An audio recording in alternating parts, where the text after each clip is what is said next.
We're gonna do a song that you never heard before.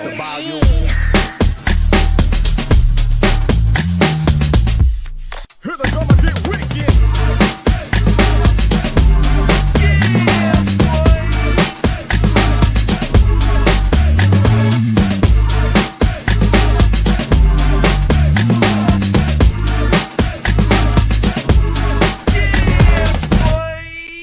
Here we go again.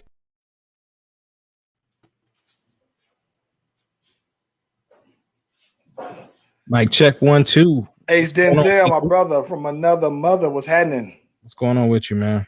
Man, I had a long, short day today, man. It was long in the sense that I started early, got a lot of stuff done in a short amount of time, though, man. Mine was a long day, and my day is still going. Sarah had her procedure this morning, so I was at the hospital with her all day, and then just made it back in time to pod, and then from here I gotta go take pictures for this album cover and make sure she's straight. Like, it's a lot going on. So I've been now listen, I've been kind of watching both of those things here, the checking on the missus, but also these cover here, these pictures there. Yeah. We've been trying to get it scheduled, but of course, he's been busy. I've been busy. So just happened to be the time his birthday was Friday. So with that, he went to Kansas over the weekend. So we was going to do it this weekend, but he had to do that. So we was like, well, it was your birthday, so let's celebrate your birthday and get these pictures done too. So but yo, I got a question for you. What's up? So you called me last night because we're both into wrestling, and you just happened to watch WWE last night, and we saw that the boy Bobby Lashley won the belt. Facts. So my question to you is, are we as excited for him to have the belt as we were Kofi? You know what's funny though, man? I'm gonna be honest with you. It doesn't feel the same, and I'm gonna tell you the reason why. I do like the historical fact that he's only the third black champion in WWE, which I think is crazy. And to be honest, I think that they need to put Naomi up there too, man. I think they sleeping on Naomi, and I think that she might be the only black female. Does Jackie count? No, that's not true, because you got who am I missing? Nia Jax? No.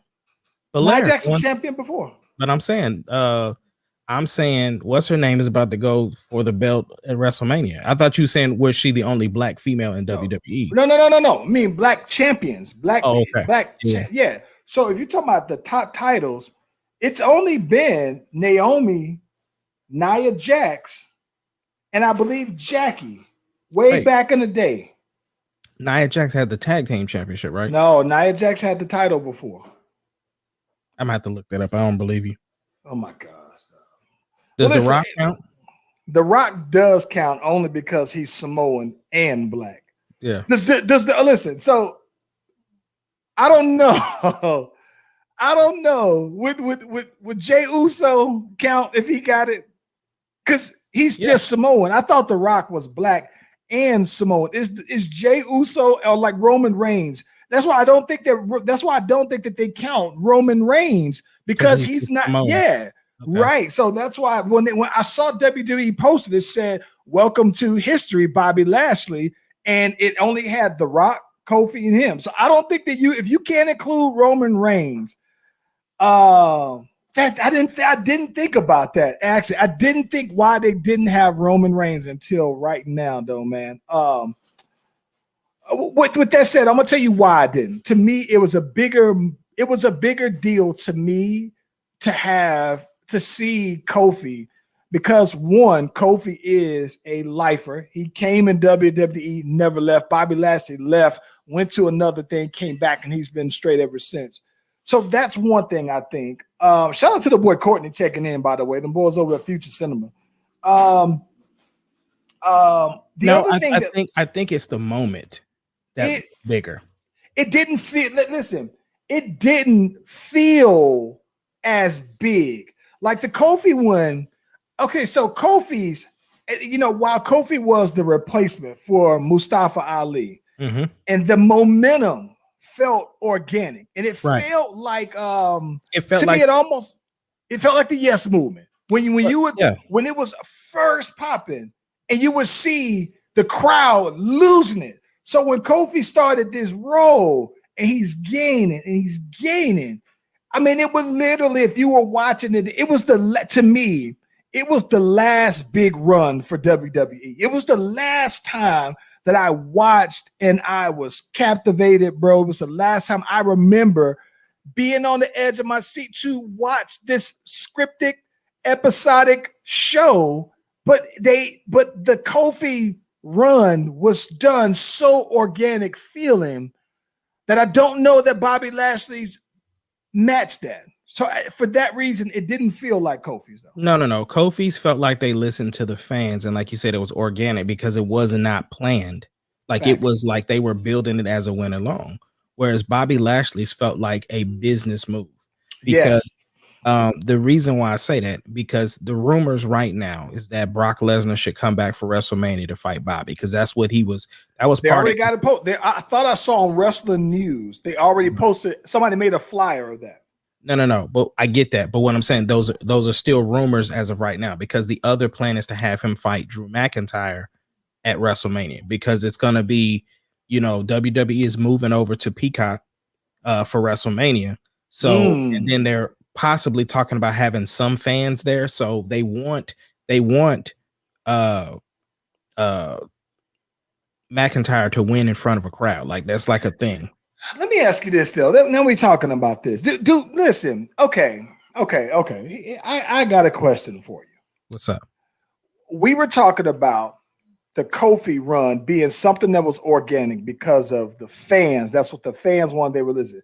Do fans, as a wrestling fan, you and I, do you care that Brock Lesnar is included on a pay-per-view? Like, does it move the needle or make or break it to you that Brock Lesnar is in a high profile match to you on WrestleMania? It doesn't. I mean, here's the thing. If Brock is there, okay. But if he's not, okay. I think AEW has proven that I've now seen wrestlers that I never knew I wanted to see. And so with that, I like that, bro. It's the truth. Because I like that. Did you ever know you wanted to see Darby Allin? Did you ever know you wanted to see Joey Janela? Did you ever know you wanted to see like all of these new people? I never knew I wanted to see Cody, and he was around for a long time. Facts. Like Cody Rhodes is a household name. He has a TNT show with Snoop Dogg, with Ahsoka, with Rosario Dawson, but I call her Ahsoka. You know what I'm saying? Like, I'm just saying, like, so the thing is WWE is stuck in this time warp that they think that they have to keep bringing these legends back in order to. And here's the thing: there's nothing wrong with bringing legends back. Again, AEW has proved that. The whole internet flipped out because Big Show signed with AEW. That was big. That was big. And this is the thing about it. I haven't been checking for Big Show in probably 15 years. If we're being honest, when was the last time you was really checking? The last time I was checking for Big Show, it was when he choke slammed The Rock. Or when he lost weight. Yes. But I'm talking about that. But when I thought, ooh, Big Show, let me see. It was when he was wrestling The Rock. Choke slammed The Rock. Or when Brock slammed him and the ring collapsed. On the ring collapsed. That is a good one. Or him and Braun Strowman did it too. Right. But it wasn't as dope though. Like the Braun Strowman thing felt forced because you got Braun Strowman flipping over ambulances. So you know what I'm saying? But Shaq is over at AEW. Big Show is over at AEW. They've been trying to pull that match off for years. And the thing is, they said he's gonna wrestle and he's gonna be a commentator. So I mean, listen, I think the thing that I this is the way I looked at it, bro. Okay, so what I in comparing Bobby Lashley's run and then also Kofi Kingston's, right? I think the thing that I missed with Bobby Lashley is that I haven't been checking for WWE like that. So he could have very well have been building up this run, and I just didn't know about it. No, that's not what happened. This is exactly what happened. This is the order of events. He had the Intercontinental title or the U.S. title. When the Hurt Business had the tag team championship, and they also had the U.S. title. And I didn't even know that the Hurt Business had the tag belts. Yes. And at one point, they even had the 24/7 title. I'm just saying. So they had all the belts except right, for the heavyweight, the champion right. belt. So what happened was on the Elimination Chamber, and this all happened at Elimination Chamber because Miz didn't even know that he was getting the belt. I just watched the interview with him. He didn't even know he was getting the belt. He didn't find out till that afternoon. So this literally all happened in a short time span. What they did was they said, okay, he's gonna lose the U.S. title, but it was a three-way match, so he didn't get pinned. So it looked like okay, anything could happen. So then you see MVP talking to Miz and like, yo, after the Elimination Chamber, I'm gonna send Bobby out there to handle McIntyre, and then you go pin him, and then if you win, then we get the first title shot. So that's exactly what happened. And then of course, like I said, from the business standpoint, they're looking at, and here what I respect about Miz is the fact that he knew, like as a human being, like me and you talking during this interview, he's like, I never expected to get the belt again. He said, listen, I'm a lifer. I do what I do. He said, I'm one of them people. I don't go in Vince's office and complain about nothing. Whatever he tells me to do, I get out there and I do it. And it is what it is. He said, most people, he said, I won the championship. He said, most people was like, yo, I'm about to go party. I'm about to go do this. No, the first thing I want to do is get home and let my girls play with the belt. That's the only thing I wanted to do. Let them see that I got the belt, whatever the case may be. So he even knew that that's not, that he's a transition, like it's just a career thing. Like, hey, it's a nod to you. Like, we appreciate everything you doing. Here you go. You got the championship. You ain't gonna have it long, but hey, it's on your resume.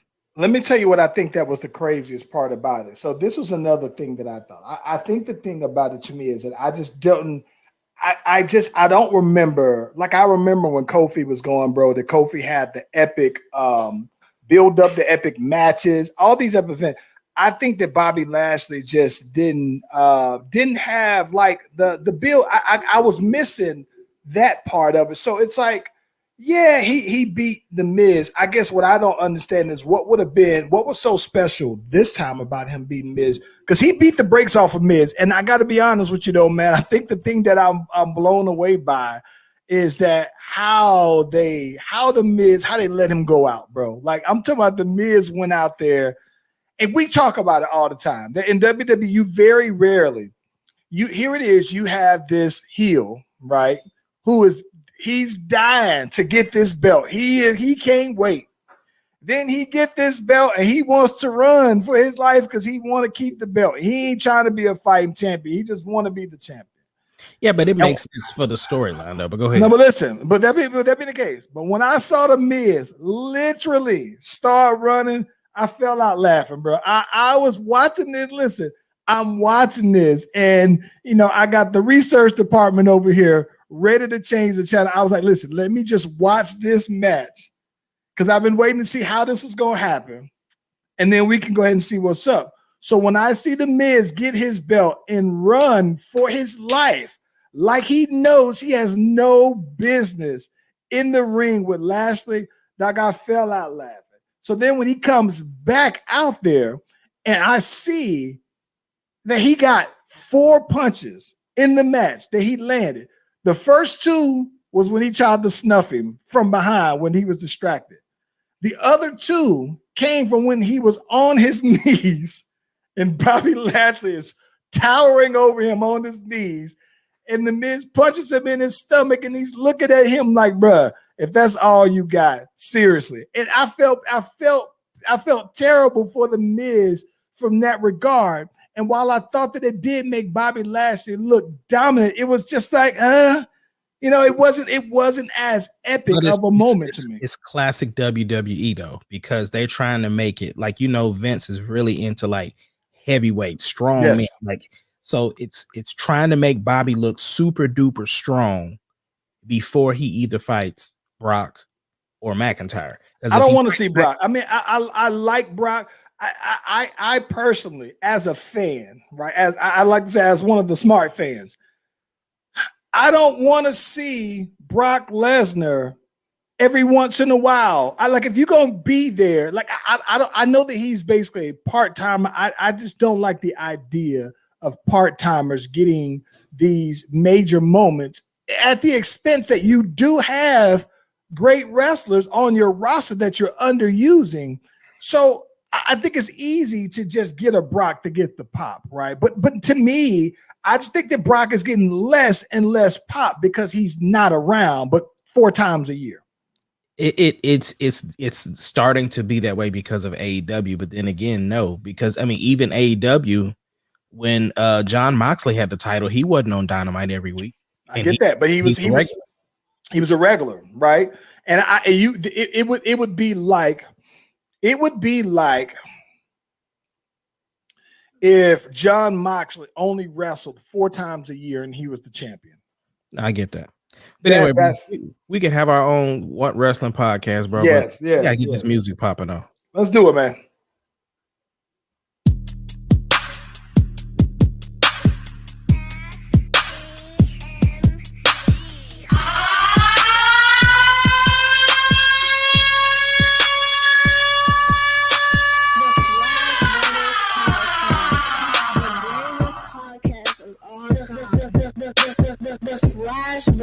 Podcast, the greatest podcast. If you smell what the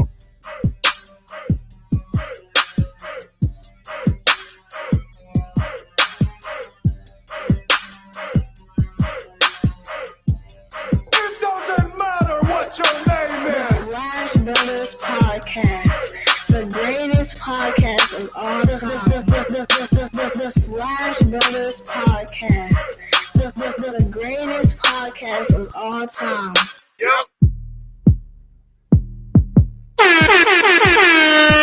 Hey, Skiddy, I'm feeling good, not as good as Alec Baldwin, apparently, though, man. This man then came out here and had his 6th kid.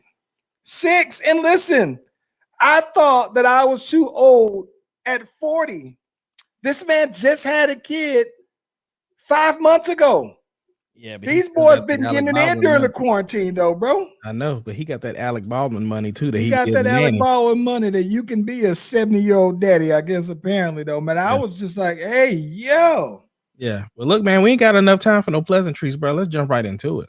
Hey, man, we got a full house. Listen, first thing, let's get right on into it, because I think the biggest thing that I've been seeing, bro, is this Nike executive who recently resigned from her position because of her son's apparent resale business, Ace Kennedy. Yeah.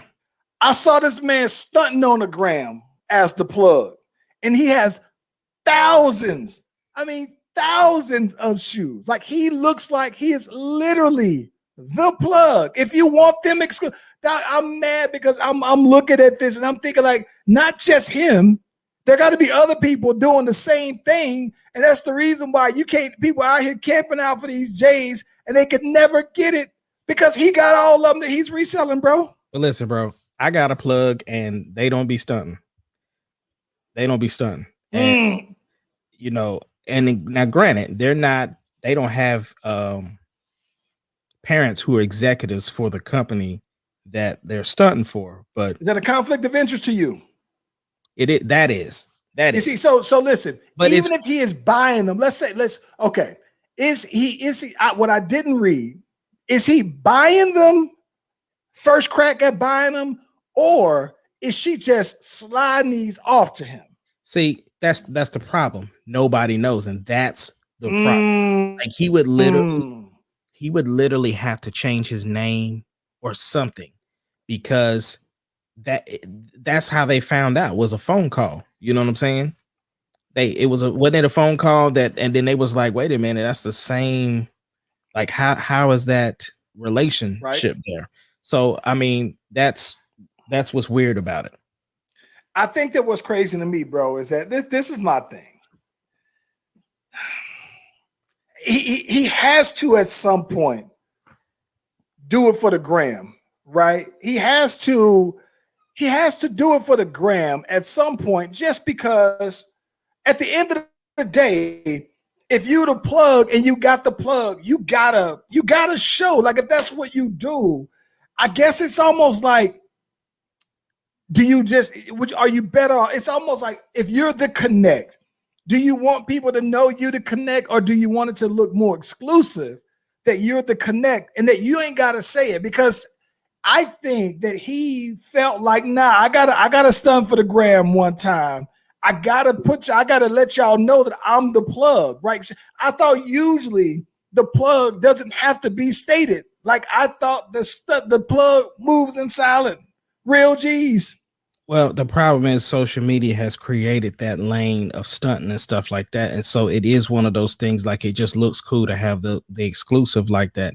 The problem is, I mean, and he might have been trying to grow his business, because essentially I think what he was doing was like buying stuff in bulk and then reselling it, or I don't know. Yes. But the point is, like I said, it's the fact that nobody really knows how he got them. Because is he doing something that somebody else isn't doing? Absolutely not. There are a lot of people that buy things in bulk and resell them. That's how we have GOAT. That's how we have StockX. That's how we have all of the other resale opportunities, because people buy those shoes, especially the exclusive, and then resell them. But that's with any product. It ain't just shoes. Like, you look at Xboxes and PlayStation 5s right now. People can't get a hold of them. You can't even get them for no less than like $700 to $800, some even $1,000, and retail is $500. So this isn't something that he's doing that nobody else isn't doing. It's just a fact. The connection is where it looks weird, because of course his mom is the vice president of Nike in that particular department. So it's just weird. She giving him the first dib at the plug, though. But because I'm talking about, I'm looking at these shoes, and he is literally like a department store, bro. Like, he is literally buying as many shoes as Foot Locker, though, bro. Like, he might be like, listen, man, I got whatever you need. It literally says, I got this. I was blown away at all of the J's that he had, but not just, you think he ain't just out there saying, listen, man, let me get 200 size 10s. You know what I'm saying? He had every size like Foot Locker, though, bro. So I was just like, hey, yo, I'm looking at it. I'm trying to count, because let's just say if he was buying them at retail and he was reselling them, right? Because once he scoop them, and once they sold out, he still got them. Then he can mark his price up. So let's just say, hypothetically, even if he paid retail but bought them in retail at bulk, the minute that they sold out, that's when he can probably double his price. But I'm trying to count. I'm thinking, like, this man then had about 100. I thought I saw 100 pairs of one shoe. So I'm just sitting here thinking, like, bro, 100 pairs of, let's say, the Jordan 1s, 150, 200. Right? So you're talking about $20,000 that he didn't pay for that one size of that shoe. And then he can probably flip that 20,000 to, who knows, 50, 70,000.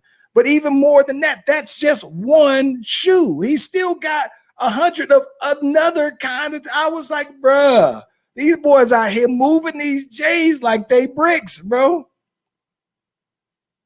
Yeah, it's crazy, bro. And like I said, what he's doing isn't something that nobody else isn't doing, but at the same time, it is still a conflict of interest for who it is, or whatever the case may be. So, yo, shout out to the boy Chris Weston checking in, the bad guy. Shout out to the homeboy Rocky, the resale checking in. I see the homie Dennis checking in, man. Appreciate y'all always for jumping in them comments one time.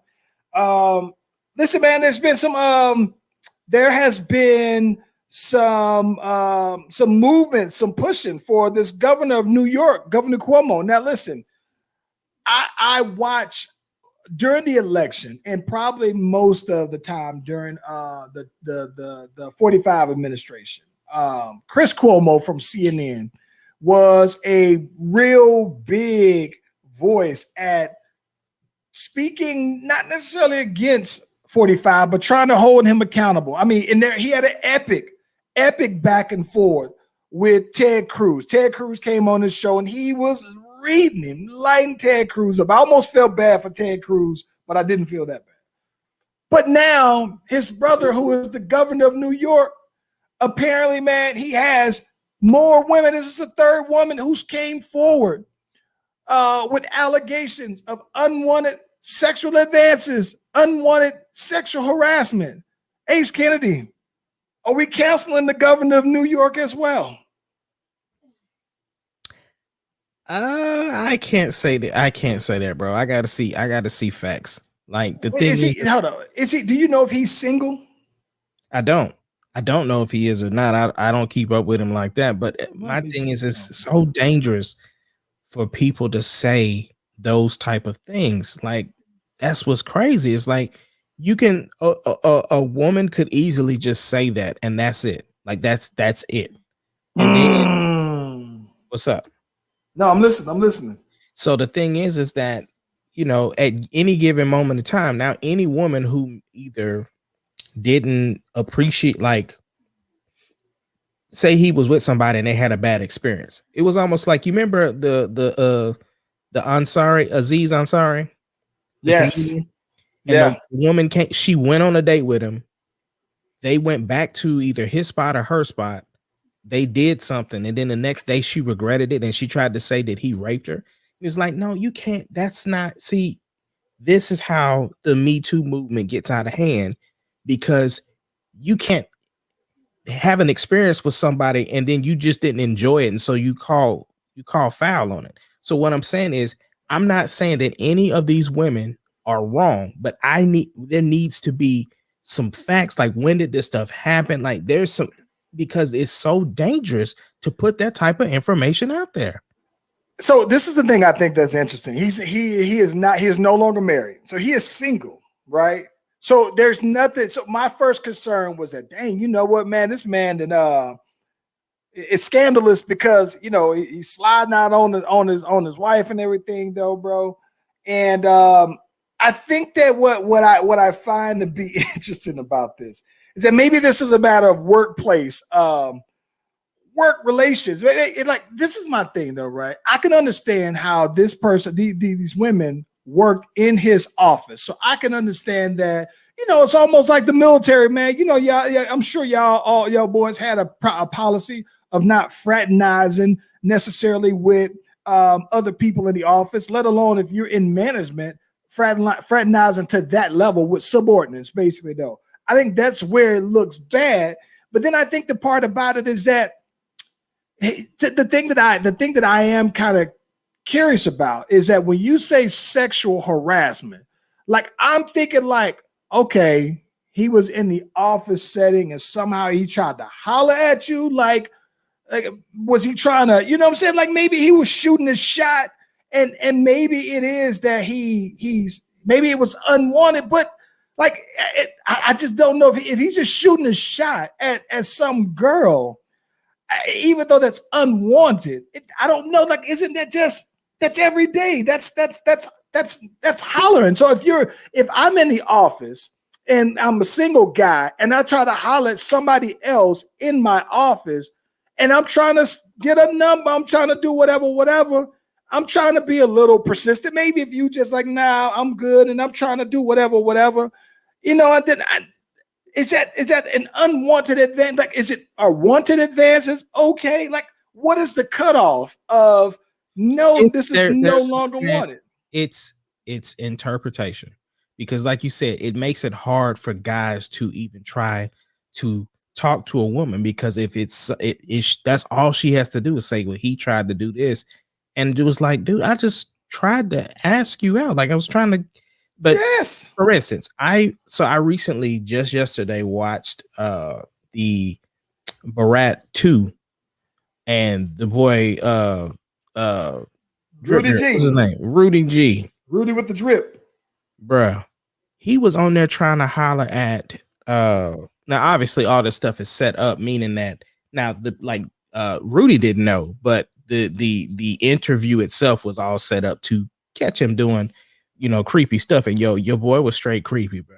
It wasn't even the stuff where they caught him with his hand in his pants. That ain't had nothing to do with it. It was just the regular conversation during the interview part that was creepy. So I'm just like, unless he was out here doing stuff like that, I don't know, bro. But I mean, there's got to be a difference between hollering and unwanted flirting.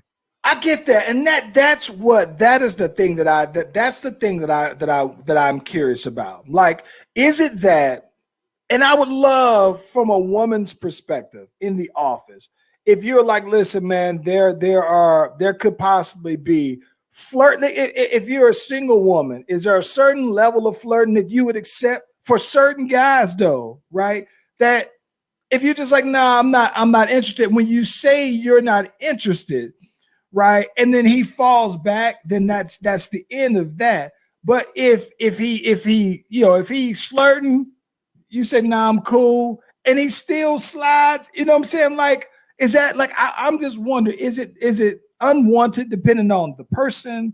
You know what I'm saying? Like, what I would love to know from a woman, because I guess I don't think guys would be as offended by those kind of things. A single guy, I mean, sure, you could have somebody that may flirt with you in the office and everything like that. I guess I just wouldn't think that guys would say, nah, man, you know, this is unwanted advances, man. I'm about to report you to HR, man. Like, and not to say there's anything wrong with that for a woman to do that if they feel like they are just being violated. But I would be curious to know primarily, you know what, dog, we need to have.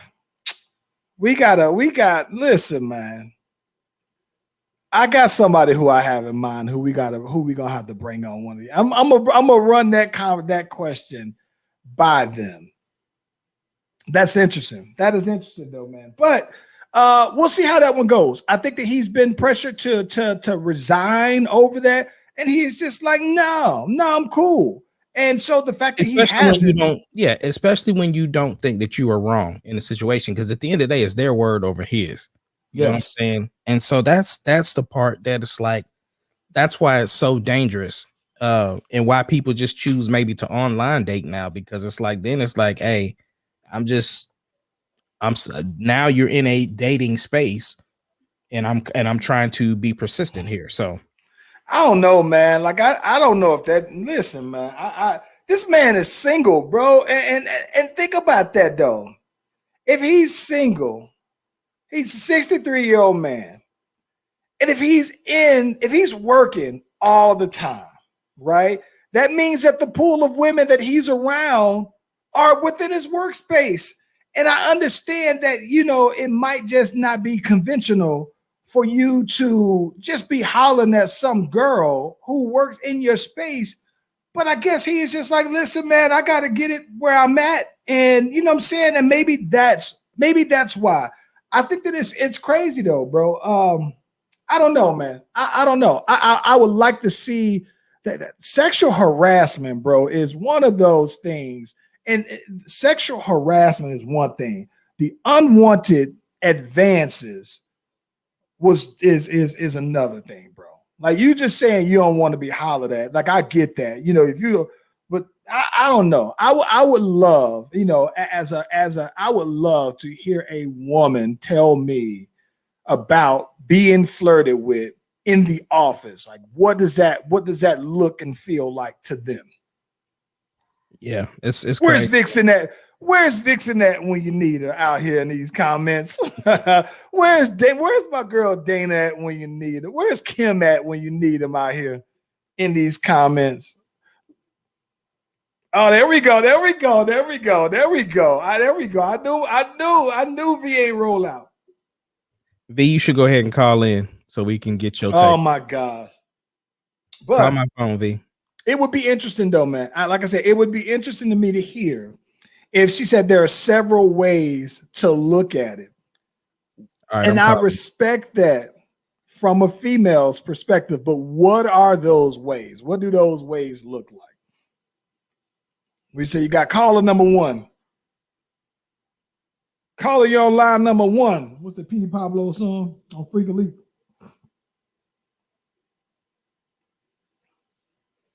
Let's see how this go. Let's see how this one go. Hey, bro. How you? Hold on, bro. Let me put you on speaker. All right. Hey, okay. Go.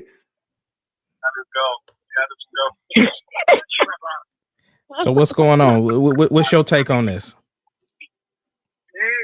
Okay, there are several ways you can look at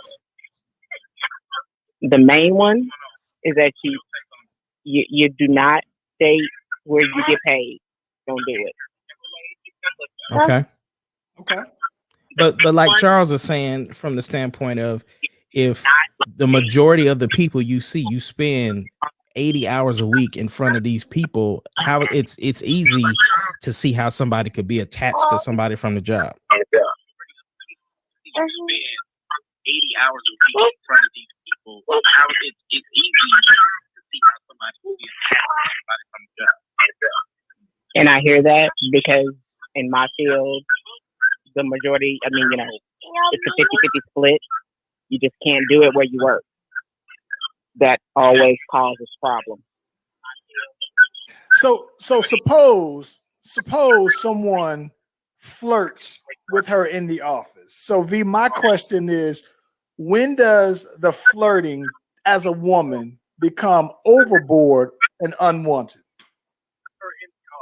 So V, my question is, when does the flirting as a woman become overboard and unwanted? It's individual perception, and each person is going to take it differently. That makes sense. Individual perception, and each person is going to take it differently.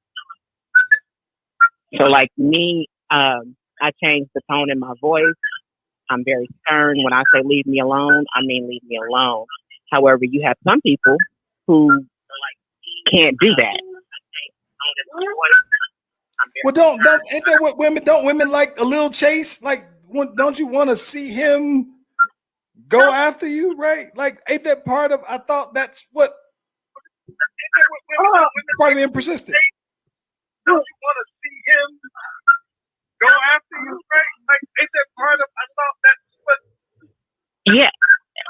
Part of being persistent. Yeah, I want to know that you're interested, but there is a line, and the line is your job. You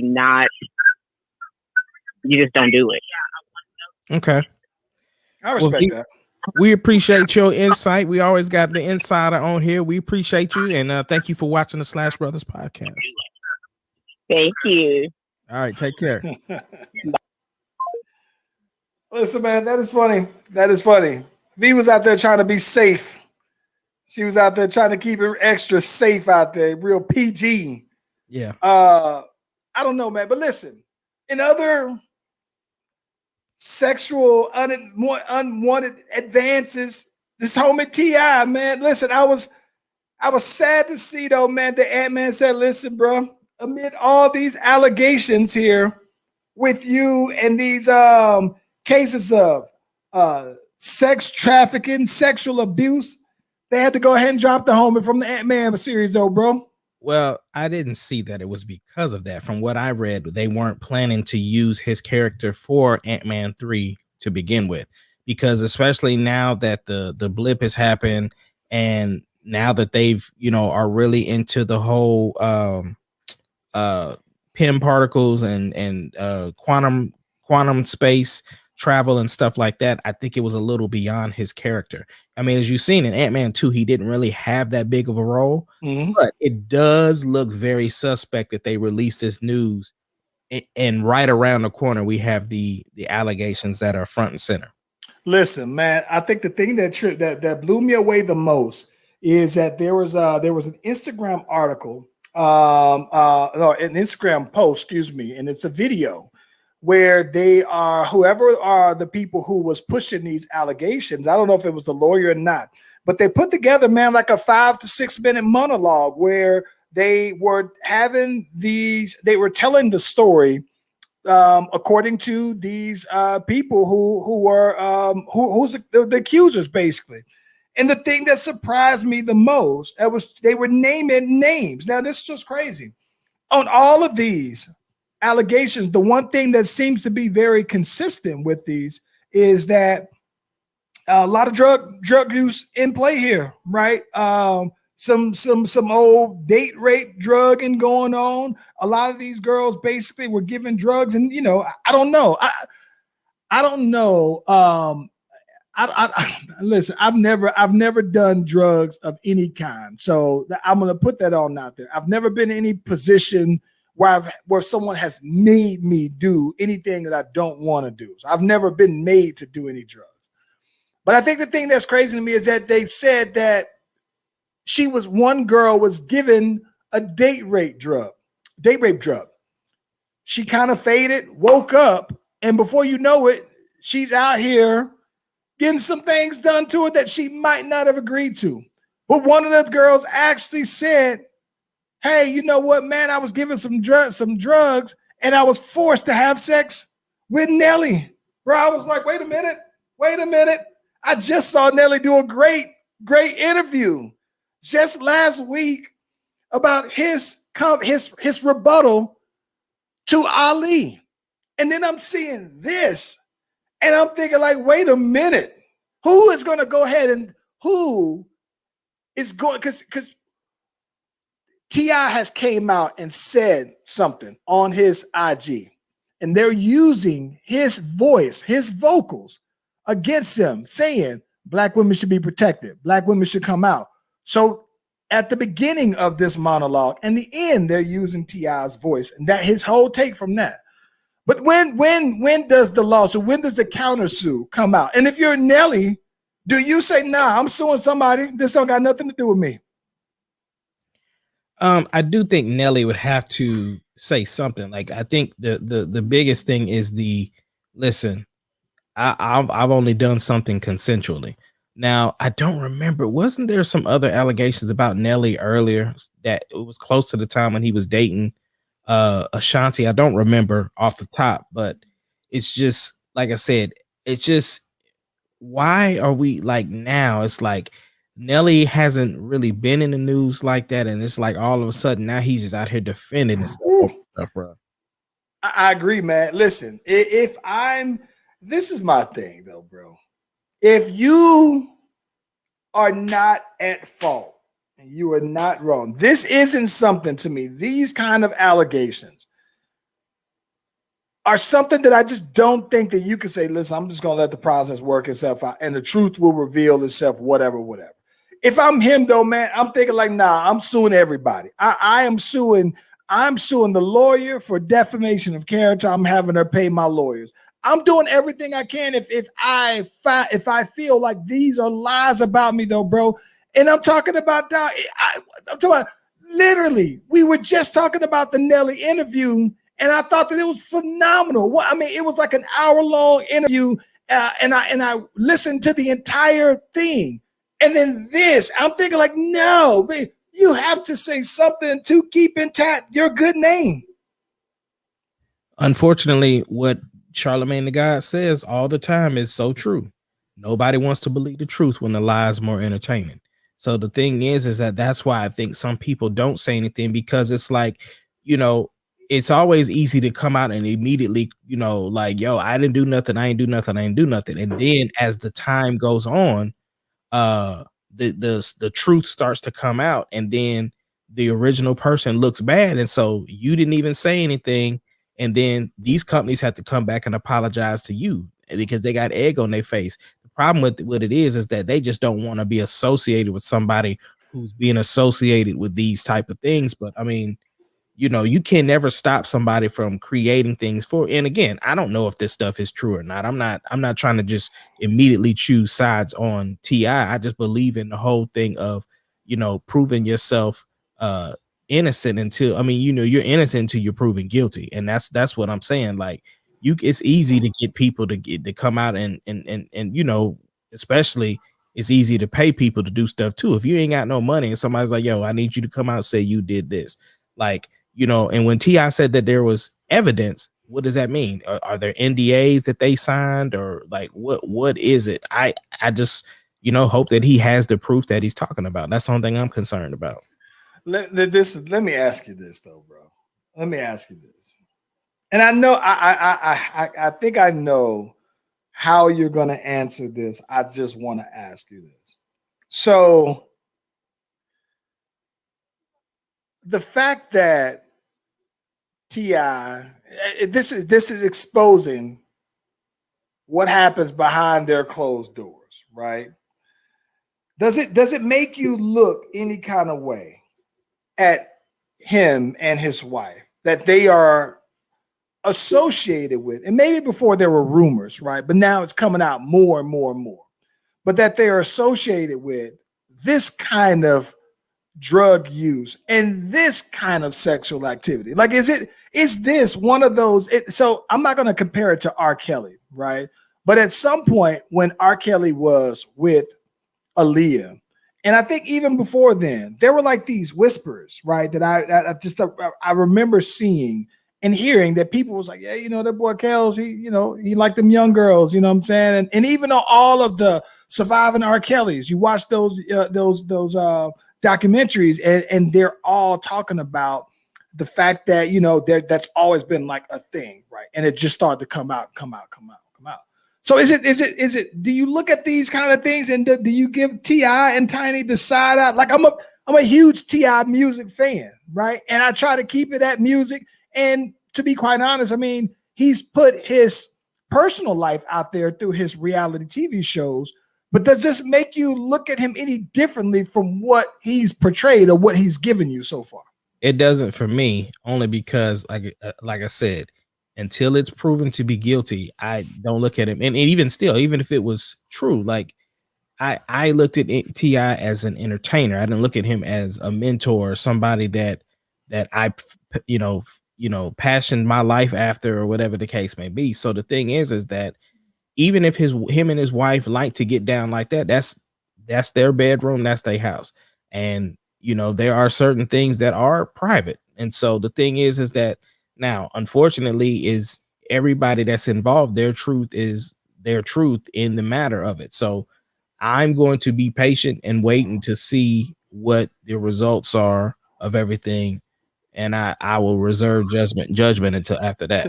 So if you Nelly, doesn't it seem like it would be almost like this chick said, yeah, that boy Charlie Venus did give me some drugs. And then he wound up, I was passed out, he was doing his thing. And Ace was there too. Ace did. If you him, you probably know like what in the world's out there. And who knows how long ago this was. He was like, yeah, he made me mess with Ace too. Like, bruh, like there was a story that they talk about on there, bro, where T.I. had an artist, Alpha Mega, who I used to like. I think Alpha Mega came out with like maybe an EP or whatnot.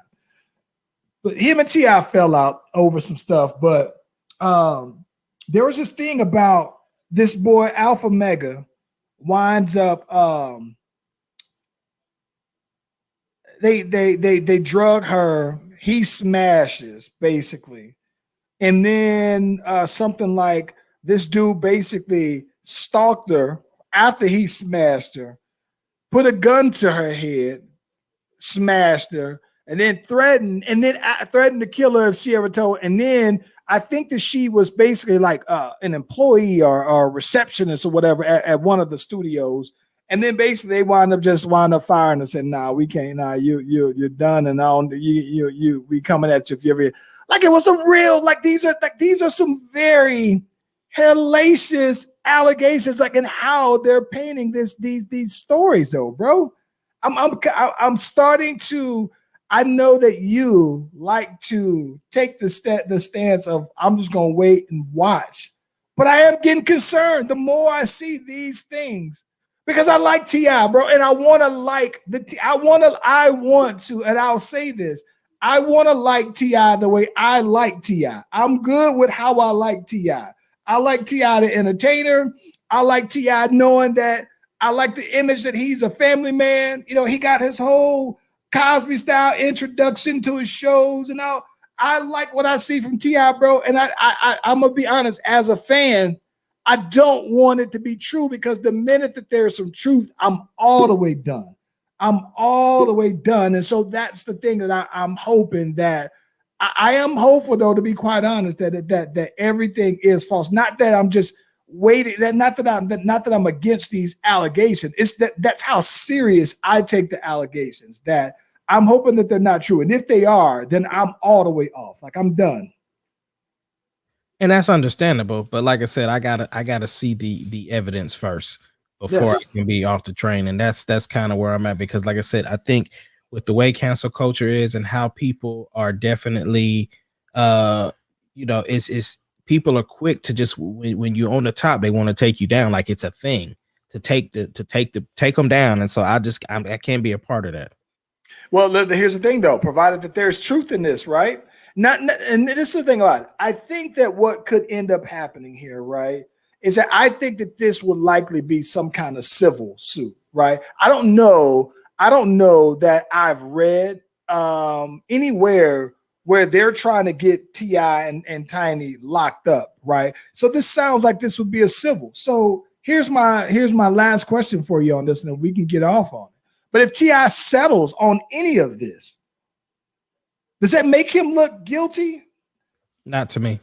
In my opinion, man, I know that there are some people it's cheaper and easier to just settle and move on, because of the fact, again, once people already have their minds made up on whether you did something or not, because here's the thing, if he goes through it the legal way, and courts prove that it wasn't, that wasn't the case, everything was consensual, this, that, and the other, people already have their minds made up that nah, you guilty, and you only got off because you had more money than she did. I think that, bro, my only logic and justification would be, does he think if he settles, if it's because, hey, it would cost me $2 million in lawyer fees to defend myself, or pay this chick $50,000 for it to go away. I can see that. But at the same time, it feels like a little like Michael Jackson had settlements with people. And I understand Michael Jackson has hundreds of millions of dollars, but so I could understand why that would be insignificant to him. But that always carries, that follows you, though, right? That you settle on, they made these accusations and you settled on that. I think that the accusations are I don't know, man. I don't know, Ace. I don't know how. I'm torn on that one, though, bro. But I've never been in a position to have millions of dollars and think, oh, well, that's not much at all, so let me just pay to get them to go away. I've never had hush money. I got $50. I got a hundo that I can quiet somebody. If they ain't enough, then we gotta deal with it, bro. Hey, Gaga, she got them dogs back. You're an animal lover. Are you celebrating? You gotta help me understand. I never knew that she was missing anything, though. Oh my gosh, bro. Let's take a step back. Lady Gaga has a dog walker who apparently was taking the dogs out for a walk. Somebody shot the girl, took the dogs. Yeah, I didn't hear this story. Oh, bro. Yeah. Shot her. The girl didn't die, but shot her, took the dogs. So Lady Gaga. Now, did they know that these were Gaga's dogs? I think that they had to have known that these are, she have her, the expensive, bred dogs or whatever. I'm wondering if she got these dogs from the homeboy Alan Tuck, who got a breeding company out there in Houston. But Lady Gaga has some expensive dogs, so much so that they were gone for like a few days. And so she put up $500,000 to get her dogs to return safely. Now, I don't know if she paid out this ransom for somebody who dog napped her dogs. But somebody did get shot walking their dogs. They basically shot her and shot the dog walker and took the dogs. $500,000. Listen, bro, but she got the dogs back. I just thought that all you dog lovers would be celebrating that. I mean, yeah, because it's like a family member. I mean, that's exactly why she put up so much money. And like you said, if they are expensive dogs, I mean, that stuff, it's traumatizing. Because I mean, it's only been maybe It's 5 weeks since the boy Thunder passed, and it's still. I mean, I still remember. So I get it. I think that what's interesting to me though, bro. I'm gonna assume that this girl got the dog walker, got some hazard pay, got a pay increase for putting her life on the line. I think that she's shown her dedication to walking these dogs and the healthcare and the safety of these dogs, though, bro. As someone who's not as big of an animal lover like you are, not that I hate animals, but I think about the girl more than the dogs, right? The girl was literally shot. It's not like they shot one dog trying to get the other dogs. Yeah, I think that definitely, like I said, I'm grateful that she got her dogs back because ain't no telling how much she paid for them. But like I said, they are like family members, and I'm sure, like you said, the girl was heavily compensated. I'm pretty sure Gaga probably took care of her medical expenses, this, that, and the other. Because I mean, she could have some, PTSD from this. You know what I'm saying? She might have to chill out for a couple of weeks. She might have to change where she take these dogs for a walk at, apparently. Swap up her routine. Something. How much are you willing to pay to get your dogs back? Bro, I'm just hoping my dogs never happens because I ain't got the money to pay. Listen. Hey, somebody is walking your dogs and somebody walk up on them. Don't shoot whoever, but they steal your dogs. They say they put it out there. Tell Ace Kennedy we got them dogs. And if he want them dogs, he got to come up with a number. What is that number? $100.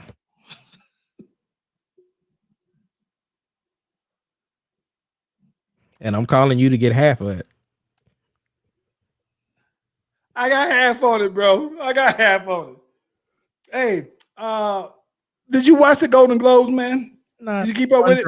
Not one drop.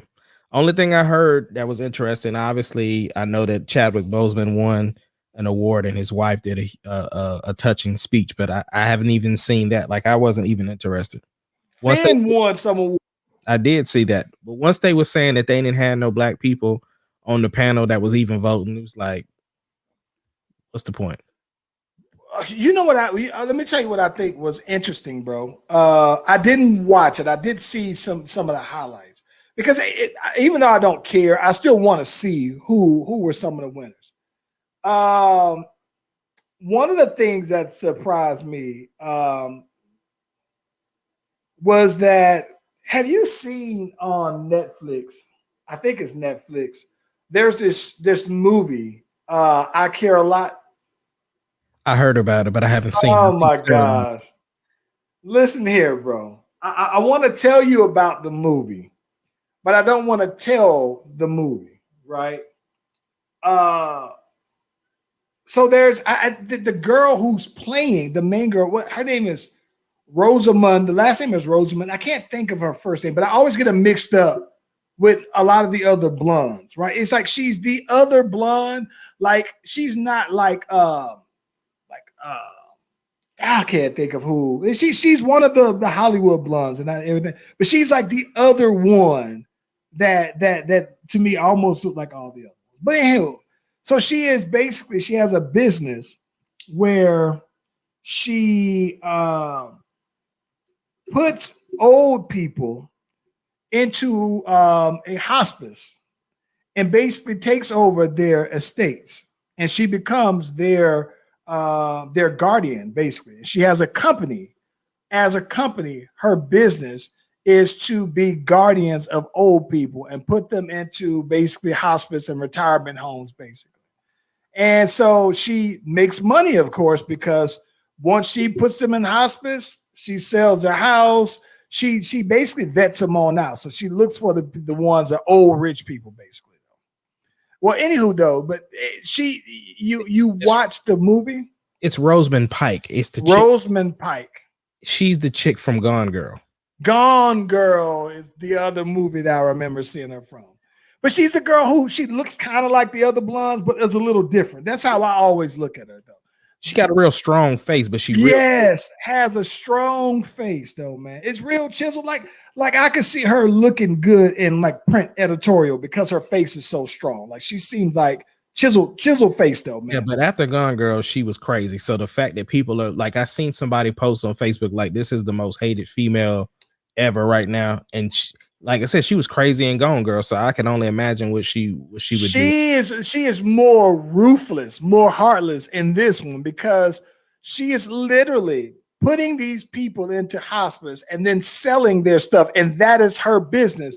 And she has a network that she actually uses where she has doctors and people at the hospice that she has a whole system.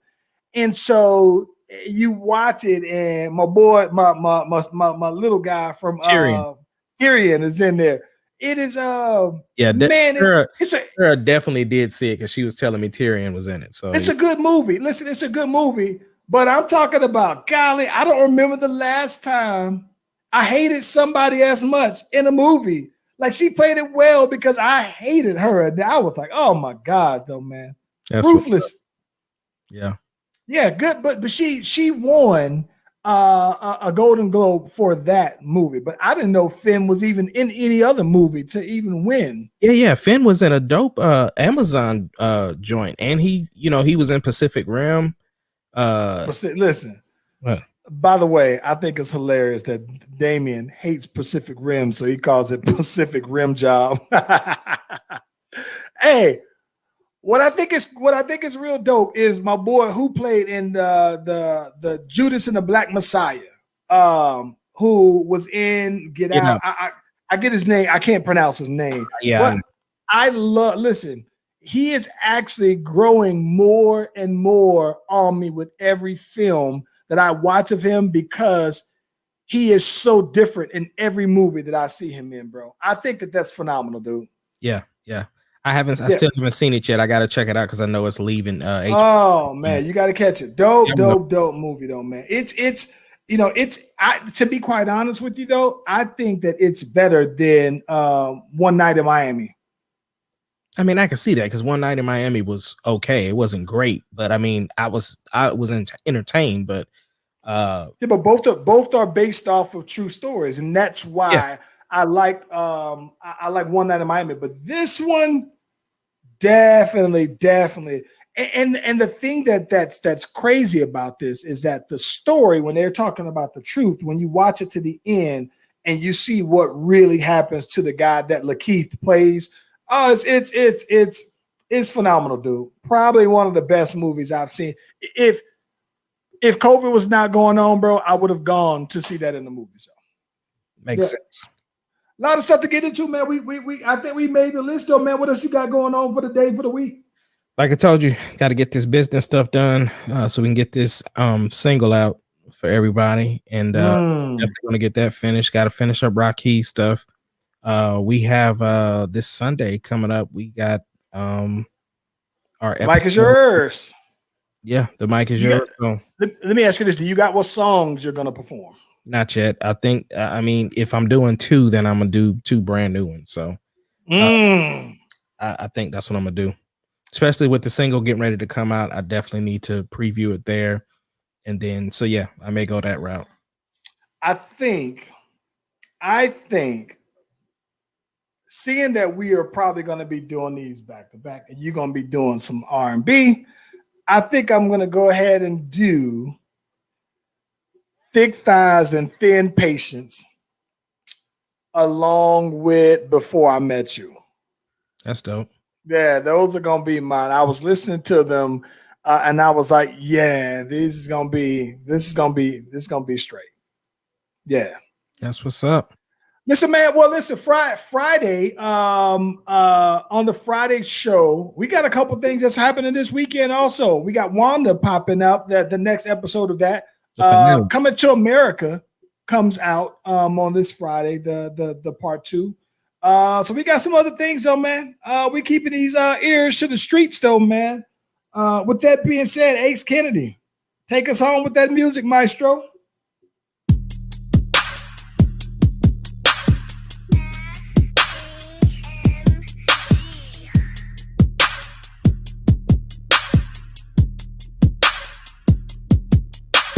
The Slash Brothers Podcast, the greatest podcast of all time.